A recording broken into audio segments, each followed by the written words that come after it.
Good evening. Welcome to the online Bible study. I'm Pastor David at Forest Chapel Church. We are traveling on a whirlwind tour through the books of the Bible in 1 year. Now, we are following the book Through the Bible in 1 year by Dr. Alan Stringfellow. Tonight, our focus is on the book of 1 Samuel. The book of 1 Samuel is one of a section that is often called the three double books of the Old Testament. They include 1st and 2nd Samuel, 1st and 2nd Kings, and 1st and 2nd Chronicles. Now, these 6 books are the record of the rise and the fall of the Israelite monarchy from the first king to the last king, to the deportation into exile. In the Hebrew manuscripts, each of these are one book. There's a book of Samuel, a book of Kings, and a book of Chronicles. Now, the book of 1 Samuel covers a definite period, and that period is from the birth of Samuel, the last of the judges, to the death of Saul, the first of the kings. And the time period is roughly 115 years. The majority of the book is written by Samuel, but other authors may have contributed. We look at the writings in 1 Chronicles, chapter 29, verse 29.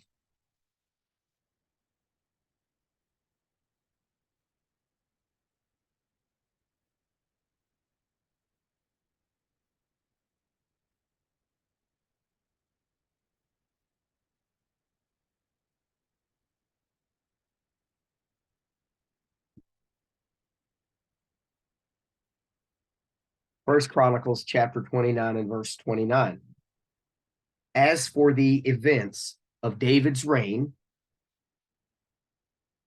from beginning to end, they are written in the records of Samuel the seer, the records of Nathan the prophet, and the records of Gad the seer.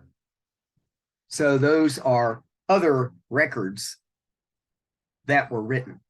The record of Samuel, that is the book of 1st and 2nd Samuel, and Samuel is also believed to have written Judges as well. But we have here a mention to Gad the seer. There are a few other references in the Old Testament in this time period to Gad the seer. Of course, those are writings that no longer exist or have not been discovered to this point.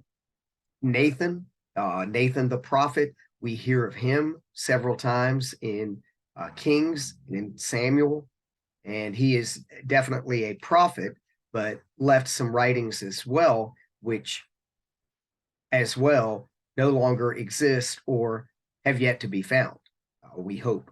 But these are other possibilities of contributors to the book of 1st and 2nd Samuel. Now, the basic structure is very simple. It's a 3-part structure. And the first part is chapters 1 through 8, which deal with Samuel, who is the last of the judges. Then the middle part, chapters 8 through 15, deal with Saul, the first of the kings. And then the third part, chapters 16 through 31, the main character is David, who is the anointed successor to King Saul. Now, very clearly, each of these personalities overlap, but Samuel is clearly the most prominent character in the first 8 chapters. And in the next 7 chapters, the focus is on Saul. And in the remaining chapters, we find that David is the main attraction. Now, next week, when we study 2 Samuel, we will find that it will cover much or most of the life of David. There's one general message in first Samuel. It is a historical book, but the message here is that the people demand a king.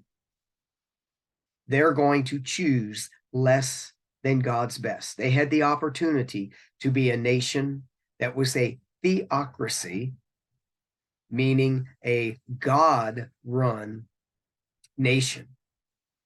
And instead, they chose something less. They asked God to give them a king. There are a few distinctive points of 1 Samuel. There are a couple of words or phrases that we find often quoted today. We hear the name Ichabod used. 1 Samuel chapter 4, verse 21.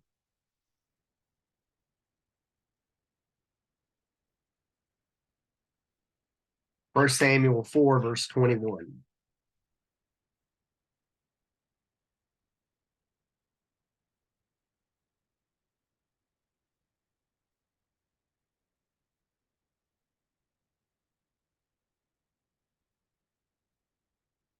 She named the boy Ichabod. This is a mom that was dying after giving birth. She named the boy Ichabod, saying, "The glory is departed from Israel because of the capture of the ark of God and the deaths of her father-in-law and her husband." This is the wife of Phinehas, one of the sons of Samuel, who was a corrupt priest in that time. The glory has gone. The name Ichabod means no glory. Another name that you hear used or word is Ebenezer. 1 Samuel chapter 7 and verse 12. Ebenezer. Then Samuel took a stone and put it up between Mizpah and Shen. He named it Ebenezer, saying, "Thus far has the Lord helped us." So the Philistines were subdued and did not invade Israelite territory again. So the word Ebenezer literally means stone of help. And Samuel sets this stone up, this memorial stone, this stone of help, sets it up after a victory over the Philistines. Now, there is one of our hymns that is often sung in churches that has the phrase, "Here I raise mine Ebenezer." And if you've ever wondered what in the world they're talking about Ebenezer, well, here it is. So when you sing that hymn, what you're saying is, "Here I raise my stone of help. Here I take my stand with my faith in God, my stone of help, my Ebenezer." Another phrase often heard begins here. We hear the phrase often in England, "God save the king." Well, 1 Samuel 10, verse 24. Samuel said to all the people, "Do you see the man the Lord has chosen? There is no one like him among all the people." Then the people shouted, "Long live the king." And that's the beginning of that phrase, which we find familiar today.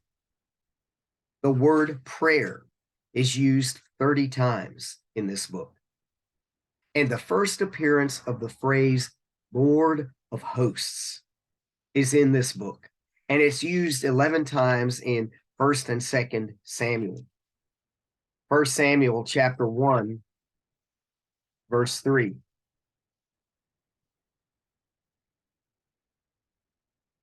Year after year, this man went up from his town to worship and to sacrifice to the Lord Almighty, at Shiloh. Now, that phrase, the Lord Almighty, is one that is translated from the phrase Lord hosts, Lord Almighty, Lord of hosts. It's used 11 times. Now, the image is an image of warfare, the Lord of hosts, meaning the Lord with his armies of heavenly bodies, his angel army, the Lord of hosts. Now, breaking down into the chapters and the sections, remember chapter 1 through 8 deal with Samuel. The ministry of Samuel is the beginning of the line of prophets. Now, there were those before him who were called prophets, like Moses. But scripture tells us that the prophetic order, in other words, the beginning of an order that would continue with prophets and in succession, begins with Samuel. 1 Samuel chapter 3, verse 20.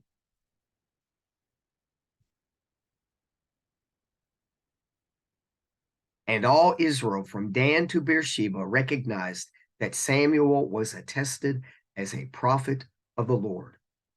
And chapter 10, verse 5. After that, you will go to Gibeah of Gad, of God, where there is a Philistine outpost.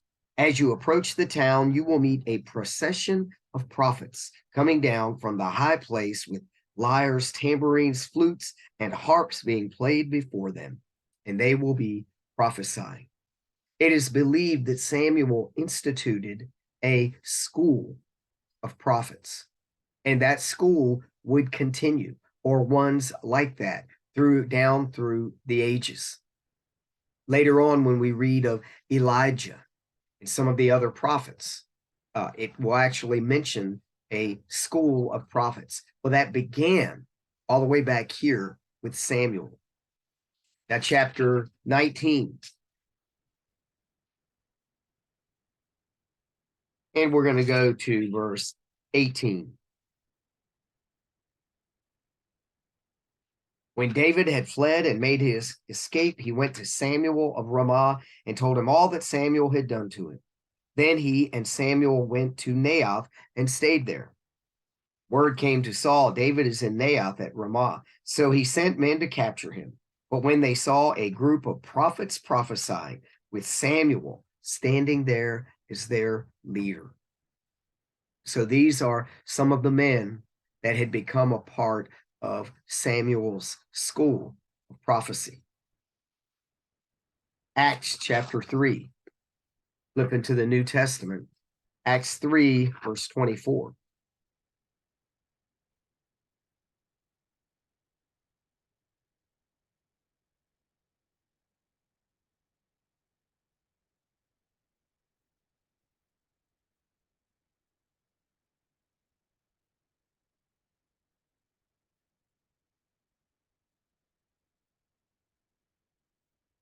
Indeed, all the prophets from Samuel on, as many as have spoken, have foretold these days.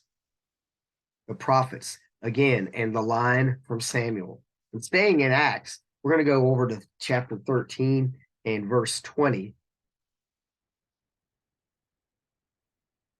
All this took about 450 years. After this, God gave them judges until the time of Samuel prophet. And Hebrews 11, verse 32 is a verse that is very complimentary of Samuel and the others and the prophets that came after him. 11, verse 32. And what more shall I say? I do not have time to tell about Gideon, Barak, Samson, Jephthah, David, Samuel, and the prophets, who through faith conquered kingdoms, administered justice, and gained what was promised, who shut the mouths of lions, quenched the fury of the flames, and escaped the edge of the sword, whose weakness was turned to strength, and who became powerful in battle and routed foreign armies. Now, there are about 3 chapters that cover roughly about 20 years that are silent about Samuel, and that's chapters 4 through chapter 7. There is not through the beginning of chapter 7, chapter 4, 5, 6, and through the beginning of chapter 7. They contain no reference to Samuel. But the focus in those chapters is on the ark of the Lord. Samuel, we also read of as a judge. Samuel served two roles. He was not only a prophet, but also a judge. 1 Samuel 7, verse 3.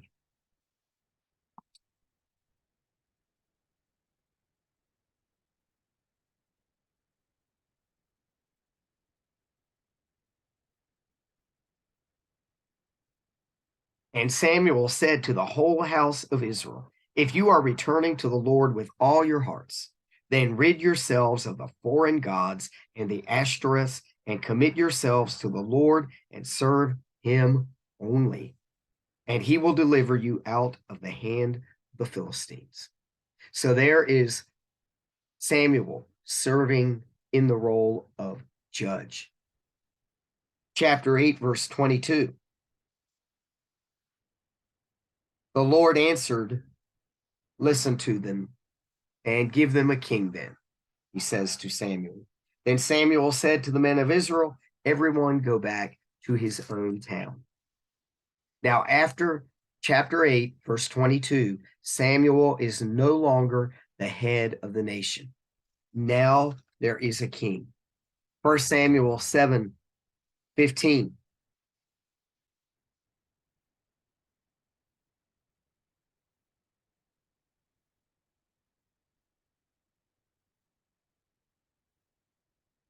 Samuel continued as judge over Israel all the days of his life. So even though Samuel was no longer so much the leader of Israel, he continued to serve as a judge and as a prophet. Now in chapter 8, the people demand a king. Chapter 8, verse 5. They said to him, this is the people speaking to Samuel, you are old, and your sons do not walk in your ways. And we read previously about one of his sons that certainly did not walk in his ways. The people say, you're old, your sons are not worthy to take over following you. Now appoint us a king to lead us, such as all the other nations have. Doesn't that sound like a child? Well, all the other kids do. Well, all the other kids have that. And here are the people of Israel saying, God, we don't want you to lead us. We want a king like all the other nations have. So they demand a king. And in verse 7, Samuel has gone to God and said, what do I do? These people want a king. And the Lord told him, listen to all that the people are saying to you. It is not you, Samuel, that they have rejected, but they have rejected me as their king. So you see the real meaning of the demand of the people. They're not, even though they might have voiced that, oh, your sons can't take over for you, you're old. They're not rejecting Samuel. They're rejecting God. That's the real reason. And that moves us into this middle segment where the focus isn't so much on Samuel, although he is present, but the focus is on Saul. Saul was a Benjamite from the tribe of Benjamin. Now, Israel wanted a king to be like all the other nations. Let's look at verses 19 through 22 of chapter 8. But the people refused to listen to Samuel. No, they said, we want a king over us. Then we will be like all the other nations with a king to lead us out and to go out before us and fight our battles. When Samuel heard all that the people said, he repeated it before the Lord. And the Lord answered, listen to them, give them a king. Now, at the beginning of that passage, it says, but the people refused to listen to Samuel. Samuel tried to tell them. We're not going to read the entire passage, but this is your homework. Reread beginning at verse 11 of chapter 8. Samuel said, This is what the king who will reign over you will do. He will take your sons and make them serve with his chariots and horses, and they will run in front of his chariots. Meaning they're going to be put in the place where it's most likely to die in front of the chariots. And Samuel goes on for about 6 or 7 verses telling the people the things that a king's going to do. There are going to be taxes. You're not going to have total control over what you make. He lists one thing after another, but the people refuse to listen. And so Saul is chosen to be king. 1 Samuel chapter 9, verse 2. He had a son named Saul, an impressive young man without equal among the Israelites, a head taller than any of the others. So Saul is chosen to be king, and he is anointed as king. Chapter 10, verse 1. Then Samuel took a flask of oil, poured it on Saul's head, and kissed him, saying, Has not the Lord anointed you leader over his inheritance? Saul's chosen by to be the king.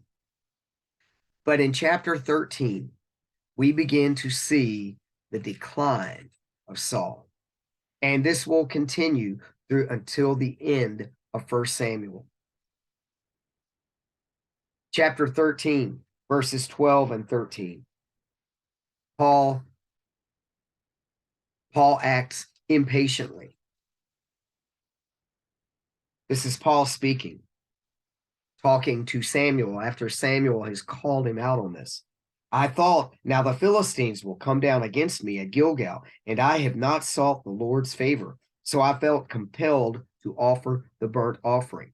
Okay, it is the job of the priests to offer the burnt offering. It is the job of the religious leaders to offer that burnt offering. It is not the place of the king to be offering burnt offerings. That's not their place. Samuel says, You acted foolishly. You have not kept the command the Lord your God gave you. If you had, he would have established your kingdom over Israel for all time. In chapter 15, verses 19 through 23, we find Paul committing an act of rebellion.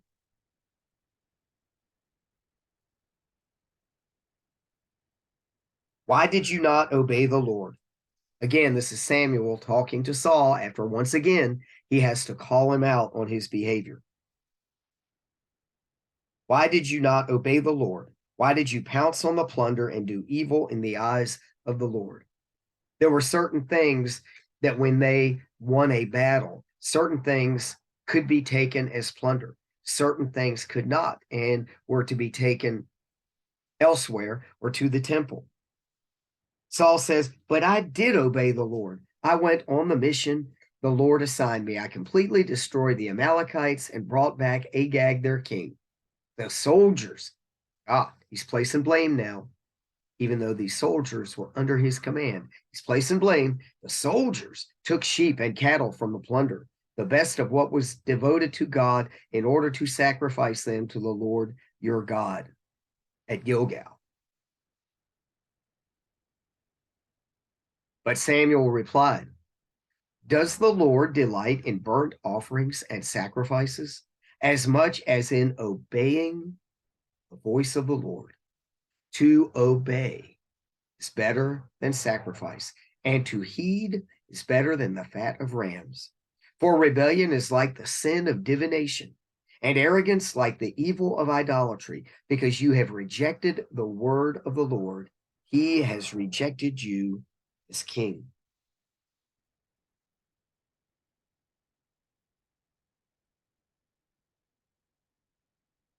First Samuel 16, verse 14. Now the spirit of the Lord had departed from Saul, and an evil spirit from the Lord tormented him.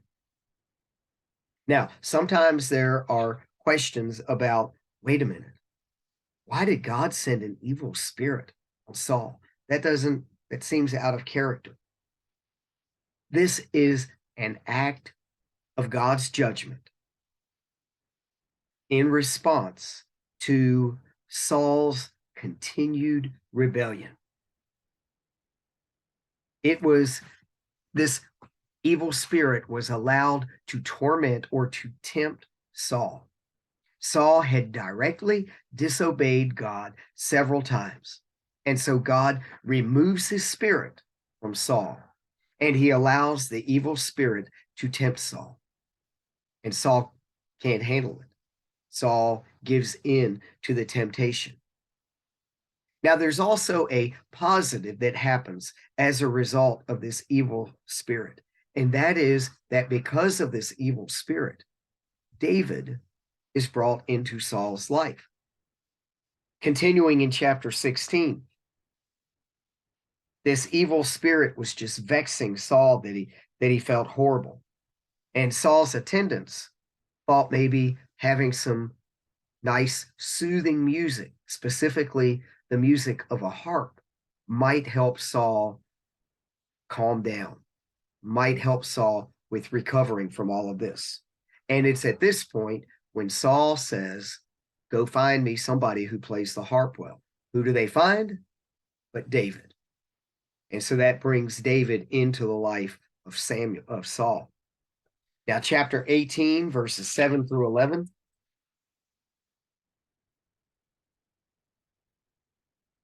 At this point, David has now become a part of Saul's army. He has become a great warrior in Saul's army, a leader within the army. And they come back from a great battle over the Philistines where David killed Goliath. And we pick up as verse 7. The soldiers are walking through the streets and the towns, and many people are out. They're thronging in the streets. The women are singing and they're dancing. They have tambourines and they have flutes. Beginning at verse 7, as they danced, they sang, Saul has slain his thousands, David his tens of thousands. Saul was very angry. This refrain galled him. He was jealous. They have credited David with tens of thousands, he thought, but me with only thousands. What more can he get but the kingdom? And from that time on, Saul kept a jealous eye on David. The next day, an evil spirit from God came forcefully upon Saul. He was prophesying in his house while David was playing the harp, as he usually did. Saul had a spear in his hand, and he hurled it, saying to himself, I'll pin David to the wall. But David eluded him. So Saul tries to kill David. And in 1 Samuel chapter 26, verse 21, these intervening chapters deal a lot with David on the run, trying to avoid Saul, deal with David's interactions with Saul's son Jonathan, and trying to maintain that friendship while being hated by the father. Chapter 26, verse 21. David several times has an opportunity when he could have killed Saul and did not. And chapter 26 refers to one of them. And following that interaction, Saul is yelling across a divide.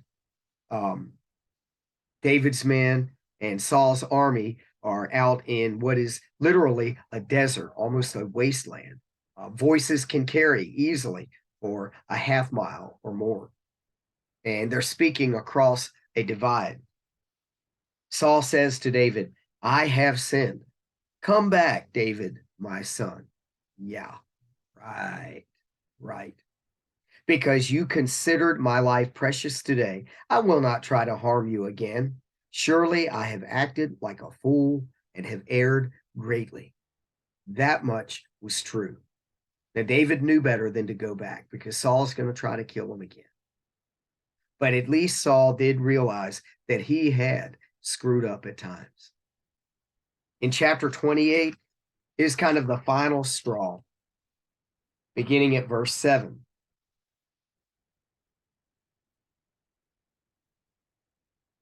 Saul then said to his attendants, Saul's not sure. The Philistines are attacking again. Saul's not sure what to do. He's afraid they're going to lose this battle. And he's lost his faith in God. He's lost his trust. He's lost his relationship with God. God has taken his spirit from him. And instead of returning, Saul makes another plan.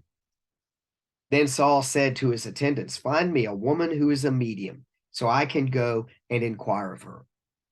So he's turning now to witchcraft, the final straw. Now he does find this woman who's a medium, and he has her call up Samuel. He thinks Samuel is going to sort things out. Well, she does call up Samuel, and it's quite interesting because Samuel says, after Saul explains why he's called him up, first of all, Samuel says, why have you disturbed me by bringing me up? I mean, good heavens, Samuel is in the presence of God, and Saul calls him up. Why have you disturbed me by bringing me up? And then Samuel says, after Saul explains himself, Samuel says, why did you consult me now that the Lord has turned away from you and become your enemy? The Lord has done what he predicted through me. In other words, he's saying to Saul, this is all what I told you was going to happen.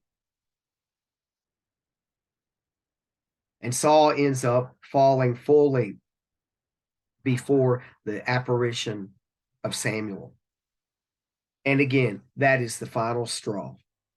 Saul will not win another battle, and he will end up taking his own life after they lose a battle. Now, the third section, and this is already partway into it, in chapter 16, verse 31, this section is about David. He's the main character. David is chosen by God through Samuel to be the successor to Saul. 1 Samuel 16, verses 1 through 11. The Lord said to Samuel, how long will you mourn for Saul, since I have rejected him as king over Israel? Fill your horn with oil and be on your way. I am sending you to Jesse of Bethlehem. I have chosen one of his sons to be king. But Samuel said, how can I go? Saul will hear about it and kill me. The Lord said, take a heifer with you and say, I have come to sacrifice to the Lord. Invite Jesse to the sacrifice, and I will show you what to do. You are to anoint for me the one that I indicate. Samuel did what the Lord said.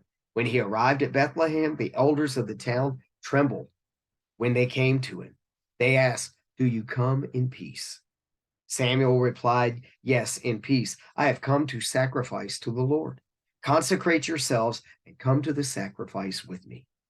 Then he consecrated Jesse and his sons and invited them to the sacrifice. When they arrived, Samuel saw Eliab and thought, surely the Lord's anointed stands here before the Lord. But the Lord said to Samuel, do not consider his appearance or his height, for I have rejected him. The Lord does not look at the things man looks at. Man looks at the outward appearance, but the Lord looks at the heart. Then Jesse called Abinadab and had him pass in front of Samuel. But Samuel said, the Lord has not chosen this one either. Jesse then had Shammah pass by, but Samuel said, nor has the Lord chosen this one. Jesse had 7 of his sons go past Samuel, but Samuel said to him, the Lord has not chosen these. So he asked Jesse, are these all the sons you have? There is still the youngest, Jesse answered, but he is tending the sheep. Samuel said, send for him. We will not sit down until he arrives. So he sent and had him brought in. He was ruddy with a fine appearance and handsome features. Then the Lord said, rise and anoint him, Samuel. He is the one. So Samuel took the horn of oil and anointed him in the presence of his brothers. And from that day on, the Spirit of the Lord came upon David in power. Samuel then went to Ramah. So Samuel anoints David to be king. Now, it's important for us to recognize David was not enthroned until after Saul died. Even though David was anointed, things were going to be done in the proper way.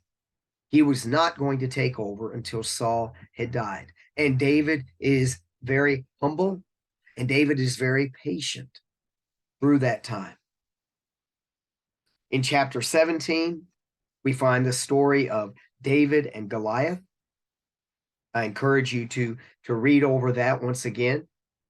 And then chapter 18 speaks of Jonathan, who is Saul's son.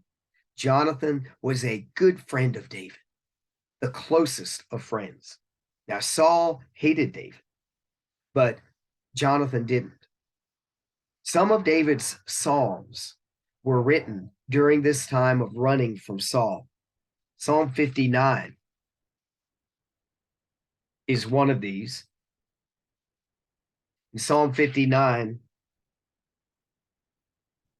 we'll look at two of the verses. Verse 1, and again, remember, this is written while David is on the run.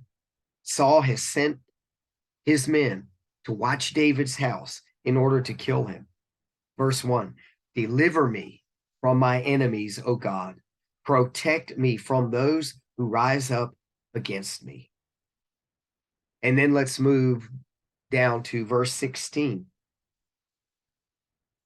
But I will sing of your strength. In the morning I will sing of your love, for you are my fortress, my refuge in times of trouble.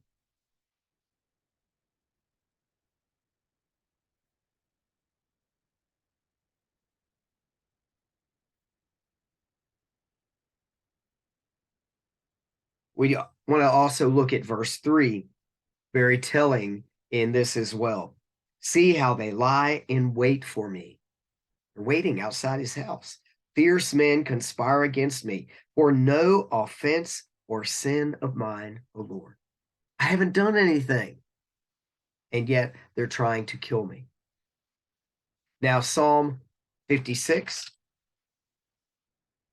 David writes also during this time.